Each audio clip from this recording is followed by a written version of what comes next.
Maharashtra BJP में इस वक्त हंगामा मचा हुआ है। बीजेपी की दिग्गज नेता पंकजा मुंडे पार्टी से ही नाराज चल रही हैं। पहले सार्वजनिक मंच से तगड़ा बयान दिया था और अब अमित शाह से मुलाकात करने जा रही हैं। किसकी करेंगी शिकायत, आखिर क्यों है गोपीनाथ मुंडे की बेटी नाराज, इस पर हम विस्तार से चर्चा करेंगे।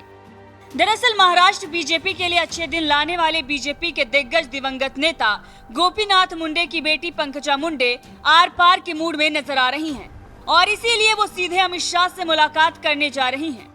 दरअसल पंकजा मुंडे के राजनीतिक करियर को लेकर लगातार कयास लग रहे हैं। बताया तो ये भी जा रहा है कि वो पार्टी से नाराज चल रही हैं, क्योंकि पंकजा मुंडे 2019 के विधानसभा चुनाव में बीजेपी का गढ़ मानी जाने वाली परली सीट से हार गई थी और तभी से उन्हें पार्टी से अलग थलग कर दिया गया है।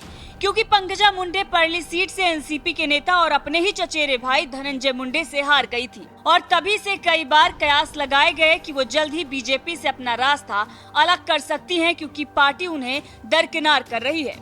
अगस्त 2022 में एकनाथ शिंदे और देवेंद्र फडणवीस की जब सरकार बनी और कैबिनेट विस्तार हुआ तो उन्हें कैबिनेट में जगह नहीं दी गई। तब पंकजा ने बयान भी दिया और कहा कि वो शायद मंत्रिमंडल में एक सीट पाने के लिए भी योग्य नहीं थी। वहीं अब कुछ दिन पहले ही उनका बयान आया था कि मैं बीजेपी की हूँ, लेकिन बीजेपी मेरी नहीं है। और उस वक्त मंच पर केंद्रीय मंत्री नितिन गडकरी भी मौजूद थे और अब उन्होंने बयान दे दिया है कि वो अपने भविष्य के बारे में कोई फैसला लेने से पहले पार्टी नेतृत्व के सामने अपनी शिकायत रखेंगी।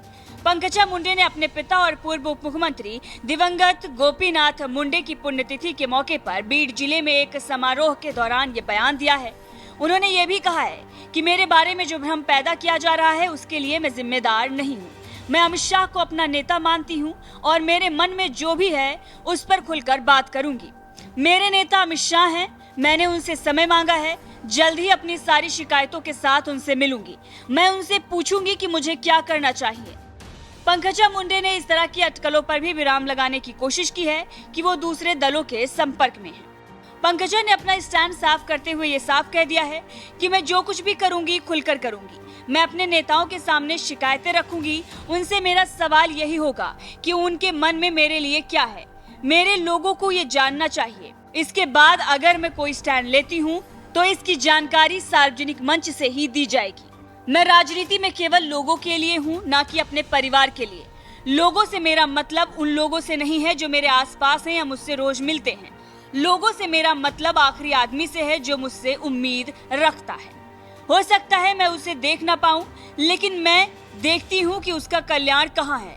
मैं उस व्यक्ति के लिए एक स्टैंड लूंगी और अपने स्टैंड पर अडिग रहूंगी, भले ही वो उन लोगों से अलग हो जिनके साथ मैं काम कर रही हूँ। ये मुझे अपने पिता से विरासत में मिला है। गोपीनाथ मुंडे के पक्ष को समझाते हुए भी पंकजा मुंडे ने आके कहा कि गोपीनाथ मुंडे हमेशा दलितों की भलाई के लिए खड़े रहे। उन्होंने ही मराठा कोटे की मांग का समर्थन किया था, लेकिन उन्होंने ये भी कहा था कि ओबीसी कोटे में गड़बड़ी नहीं होनी चाहिए। पंकजा मुंडे ने एनसीपी के नेता और पूर्व मंत्री एकनाथ खड़गे से भी मुलाकात की है। दोनों नेताओं के बीच करीब 40 मिनट तक बातचीत हुई है। इस मुलाकात पर पंकजा मुंडे ने जवाब दिया, क्योंकि इस पर तमाम तरह के सवाल खड़े हो रहे थे। पंकजा मुंडे ने बताया कि वो मेरे पिता के मित्र के रूप में आए थे, कोई राजनीतिक चर्चा यहाँ नहीं हुई। वहीं उद्धव गुट से लेकर कांग्रेस तक सभी पंकजा मुंडे को अपनी तरफ करने के लिए बयानबाजियां कर रहे हैं। पूर्व प्रदेश कांग्रेस अध्यक्ष और पार्टी विधायक दल के नेता बाला साहब थोराट ने भी बयान दिया। उन्होंने कहा कि पंकजा ताई के लिए कांग्रेस के द्वार खुले हैं, अन्य भी उनका स्वागत करने के लिए तैयार है। संजय राउत भी पंकजा मुंडे के समर्थन में बयान दे चुके हैं कि बीजेपी में उन्हें मान सम्मान नहीं मिला, हम उनके साथ हैं।